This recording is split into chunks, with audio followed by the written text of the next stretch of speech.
Guys, this is Battlefront 2 Dude, and we have the community transmission on the BB update, and also some future news that's coming. So let's not waste any time. So, we're back in with more news and information on the next update for Star Wars Battlefront 2.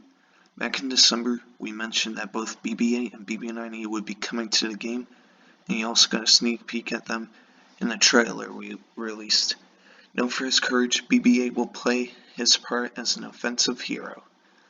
This will help balance out the light side, which currently has a support-oriented roster. With an astromech joining the light side, it seems only fitting that the dark side should also get one. That's where BB-9E comes into play.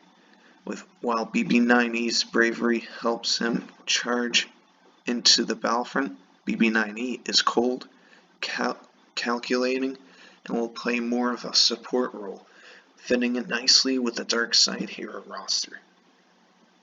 So, BB update Age of Rebellion. As January comes to a close, well, now it's coming Monday. This update's coming out Monday. Our attention turns into February, the other February update. If you didn't know, we're getting 2 updates in February, so they're talking about the second one. And with it, the confirmation that we will return to the original trilogy in the Age of Rebellion. This includes bringing specific planets to both co-op and later on Supremacy.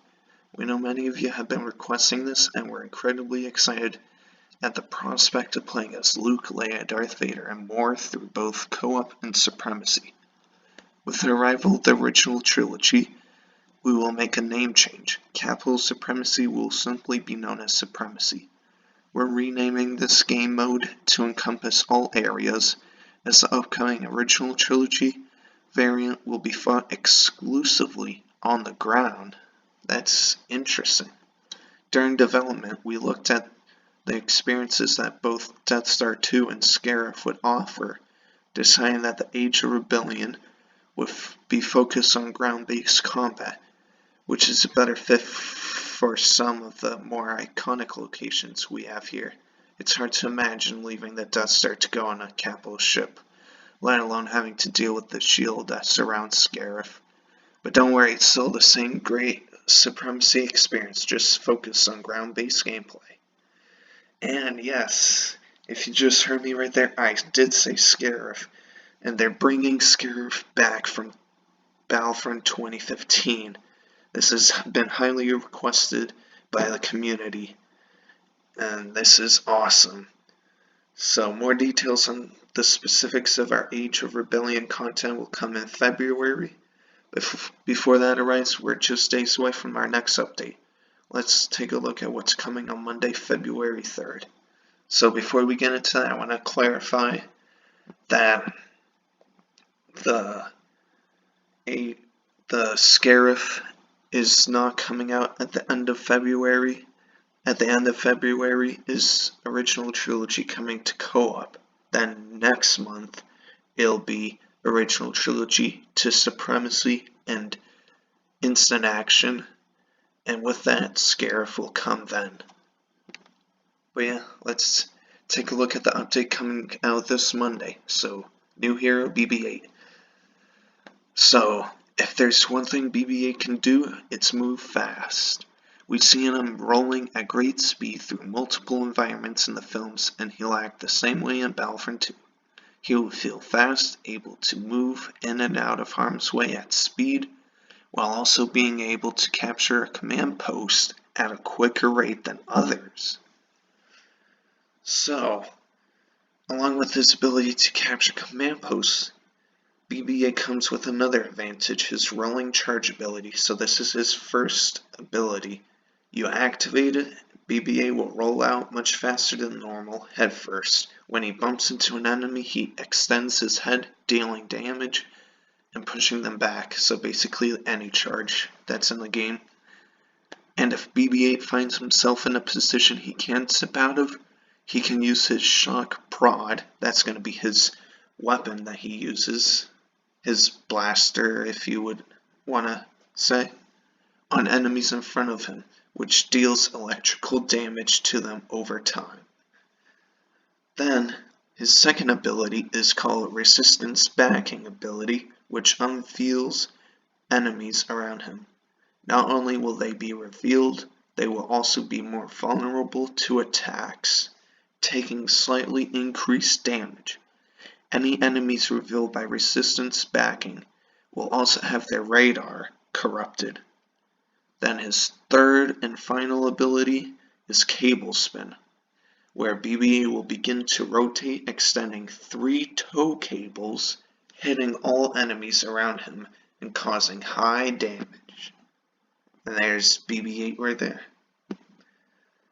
His passive abilities, so he'll have 3 passive abilities. The first one is Technical Support. I already said that, but he'll count as 2 units when capturing a command post, and when you activate an objective device, it's much faster. Swift Reaction. BB-8 increases the cooldown speed of nearby friendly characters' abilities, and then obviously health on kill. BB-8's movement type.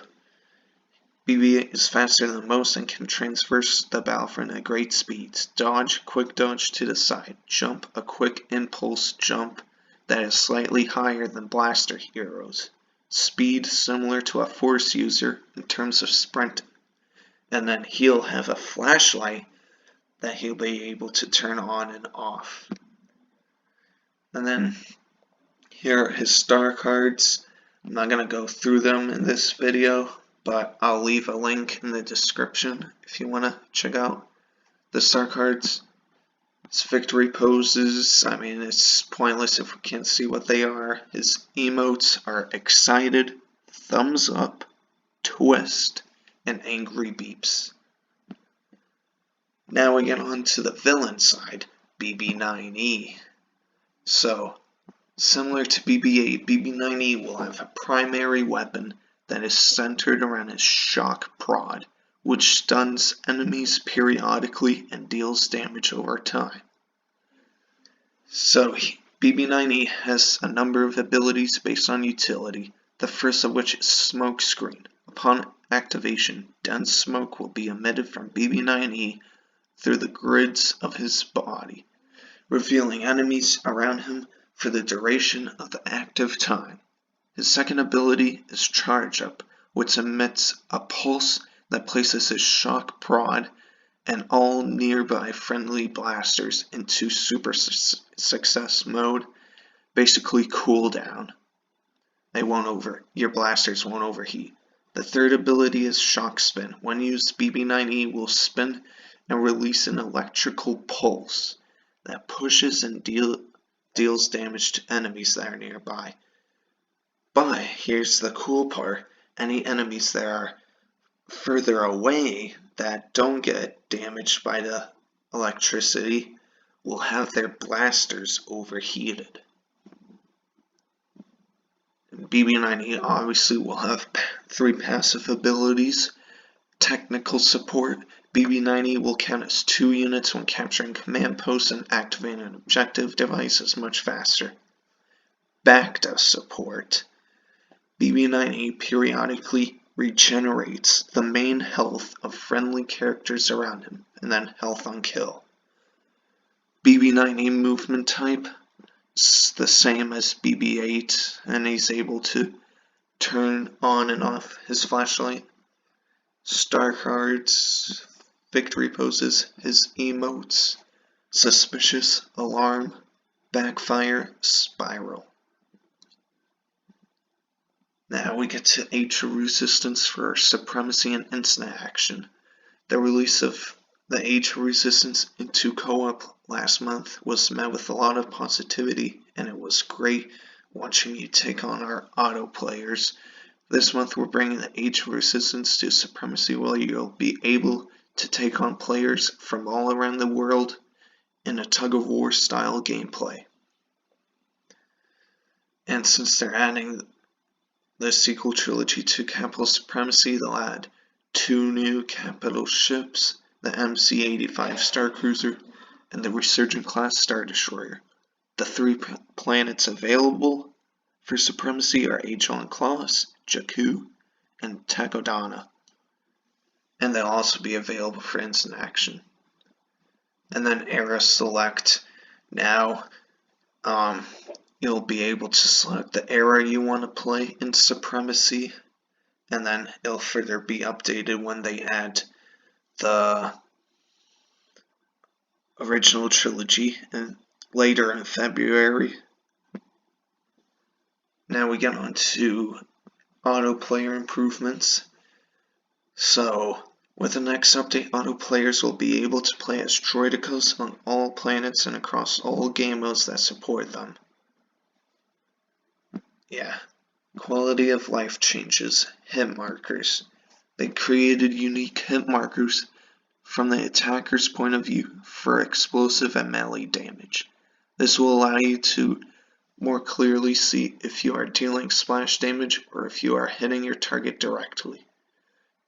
In a case where you hit a target with an explosive bullet, you will see both the normal hit indicator plus the new explosive damage hit indicator. We've also removed an obsolete feature where each hit indicator would turn gray if your absolute amount of damage was below a certain hard threshold. Explosive damage reduction. Some game effects can cause you to take less explosive damage from grenades, explosive bullets, and other explosive damage sources. This includes the Bodyguard's star card and the protective area when in Sentry mode. We have now added the same in-game messaging for this that we use for normal damage reduction.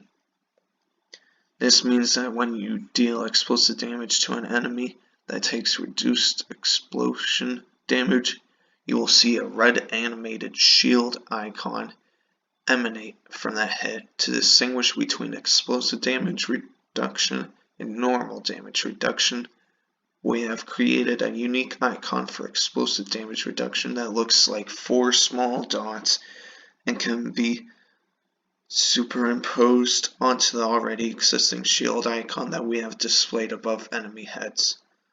We're also using these 2 icons near your own health bar to show you that you have been buffed by one or both effects.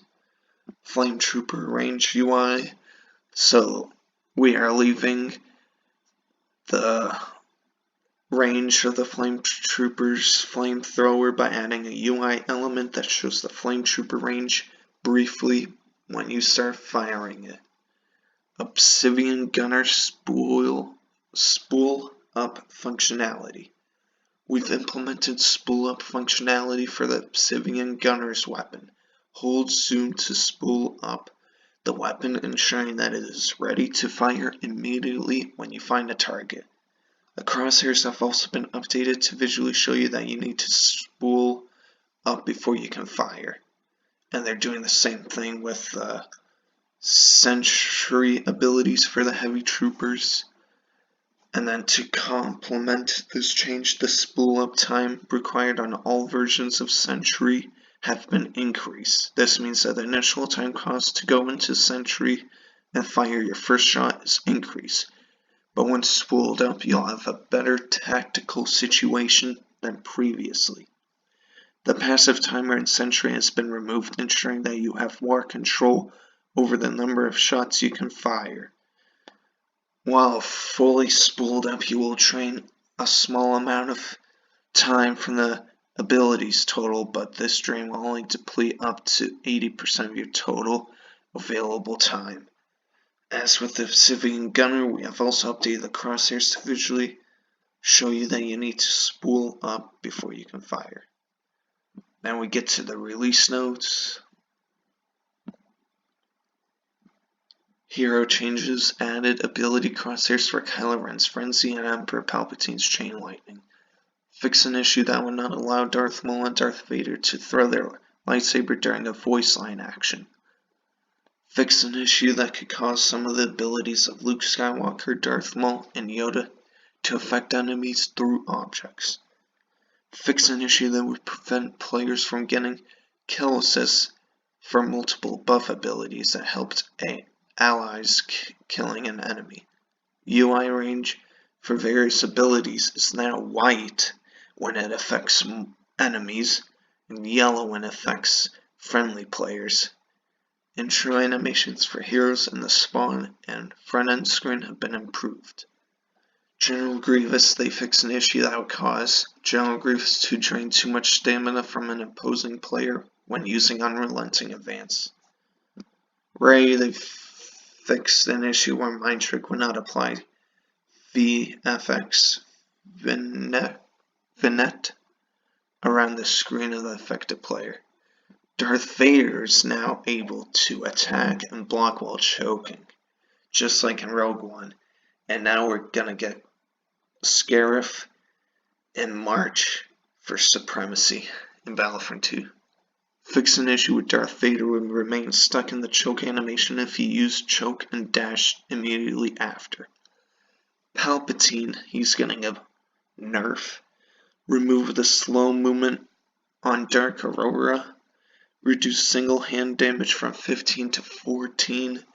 Reduce double hand damage from 32 to 28. Reduce chain lightning radius from 26.25 meters to 18 meters. Various visual improvements to the Dark Aurora VFX, including fixing an issue where the ability would affect visibility for teammates. Reduce Palpatine's damage against the TX-130, and fix an issue where chain lightning would occasionally go through blocking. Now for me, I personally wish they didn't nerf Palpatine. I liked him the way he was, but it is what it is. Anakin Skywalker is also gaining a nerf, so his pressure star card reduced values from 10, 20, 30, 40 to 10, 15, 20, 25. Reduce Passionate Strike first strike damage on troopers and reinforcements from 130 to 70. Then reduce the second strike damage on troopers and reinforcements from 250 to 180. Reduce the base damage of Heroic Impact to troopers and reinforcements from 120 to 100. Massive Strike Star card. Anakin Skywalker deals more damage with his lightsaber attack, but his stamina costs are increased. Count Dooku added a yellow circle around the crosshair to show you when Dooku has a critical hit available with his initiative star card. Yoda, they fixed some issues with his presence ability, and then fixed an issue where users could receive a jumping advantage while using abilities in midair. Luke, they fixed an issue where you could receive a jumping advantage when using the push ability in midair. Versio fixed the shield. Finn fixed the fight you can win milestone, not tracking progress in co-op when eliminating First Order troopers. Han Solo increased damage to troopers from shoulder for the shoulder charge ability from 150 to 200. Bossk, they timed the UI elements of Bosk's proximity mines to reflect the movement when they actually become armed. So now you will see the yellow radius circles appear around the mines. You will know that they have become armed. This will also make it easier to experience the improvement to their arming speed that the star card trap arming speed brings. Fix an issue where Bossk would throw only 3 functional proximity mines while having the multiple trap star card equipped. Fix an issue where the active time of Bosk's ability, Predator Instincts, was ending before intended. Game mode map changes. They remove requirement for new matchmaking after each run in Blast Strike, Extraction, Heroes vs. Villains, and Hero Showdown. Supremacy. 2 random command posts are assigned to each team every time players return to the ground phase during Supremacy. Add a visible information to better connect the additional time granted in the ship phase based on the number of players who boarded during the boarding phase. They fixed an issue on Camino that would, when spawning on command posts while they're being contested, would spawn the characters out of bounds. Fix the visual UI where the widget showing which command post is being captured contested is misplaced. Co-op basically just bug fixes, instant action, fixed visual UI issues with the capturing of command posts being displayed off-center on instant action across various maps. Ewok Hunt fixed an issue that would cause players to join an existing game of Ewok Hunt too late. Strike disallowed the First Order Jet Trooper to pick up the strike objective because the game would end too quickly.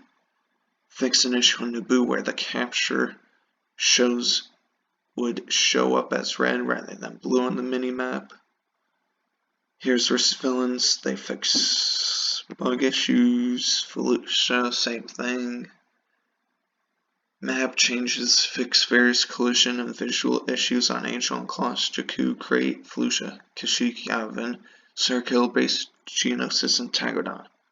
Fix areas that could be exploited by jetpack wearing characters on Hoth, Jakku, and the Republic attack cruiser. Made various adjustments on the co-op map on Jakku. Fixed an issue where crosshairs were not dim when using Flame Grenade or Sonic Imploder. We already talked about the Civic Gunner Cap Spy.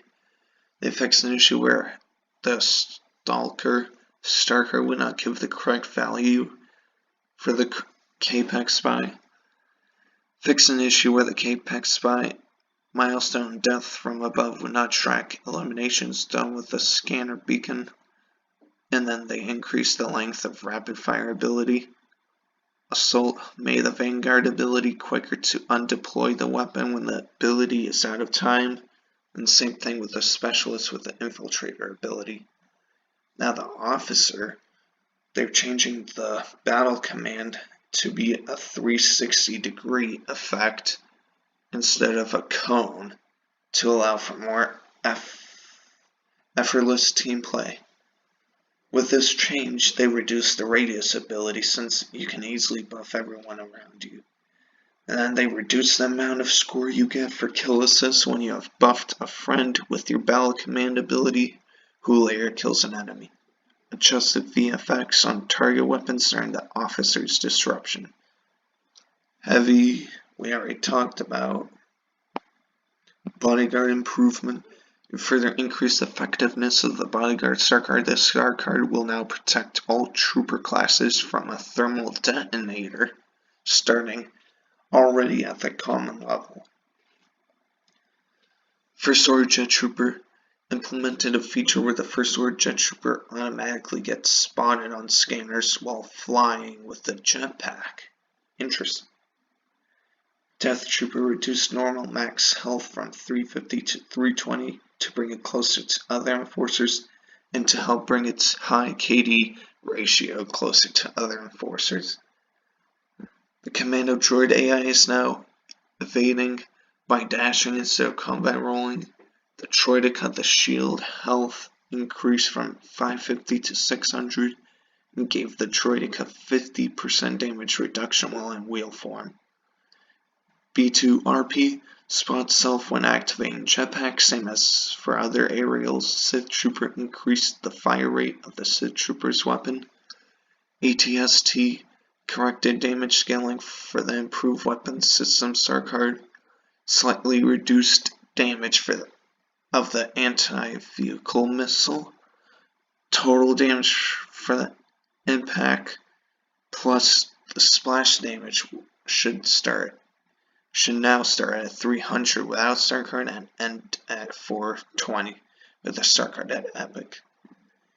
AI fixed an issue that would allow the AI to fire and use their abilities when they should not, such as when evading or being stunned. AA troopers and reinforcements can now perform melee attacks. And Yeah, known issues, visual streaming issues can be noticed when first transporting to capital ships on Jakku, Takodana, and Aegon class. An issue is preventing audio from being played when previewing the BB-8 and BB-9 emotes in the front end menu. But yeah, that is the BB update coming out this Monday.